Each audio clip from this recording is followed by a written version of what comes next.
కేసీఆర్ గారు కాళేశ్వరం ప్రాజెక్ట్ ఎందుకోసం కట్టిండ్రు? ఈ 200 టీఎంసీల హక్కు మనకు తెలంగాణకు ఉండాలని చెప్పి వారు కట్టిండ్రు.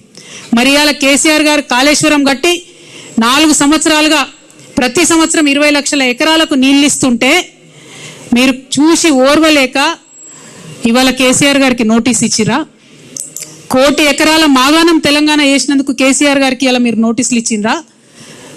రైతులకు రైతు బీమా పేరుతో ఆదుకున్నందుకు మీరు నోటీసులు ఇచ్చిండ్రా? రైతు బంధు పేరుతో ఆదుకున్నందుకు మీరు నోటీస్ ఇచ్చిండ్రా? కేసీఆర్ కిట్ ఇచ్చినందుకు నోటీస్ ఇచ్చిండ్రా? తెలంగాణ ప్రజలకు మేలు చేసినందుకు నోటీస్ ఇచ్చిరా? ఎందుకోసం నోటీస్ ఇచ్చిండ్రు? అది అసలు కాళేశ్వరం కమిషనా, కాంగ్రెస్ కమిషనా అని ముఖ్యమంత్రి గారు నేను ప్రశ్నిస్తా ఉన్నాను. ప్రతి తెలంగాణ బిడ్డ కూడా బాధపడతా ఉన్నారు. తెలంగాణ జాతిపిత అయినటువంటి కేసీఆర్ గారి మీద మీరు ఇవాళ నోటీసులు ఇవ్వడం అంటే యావత్తు తెలంగాణకు నోటీసులు ఇచ్చినట్టే అని నేను భావిస్తా ఉన్నాను.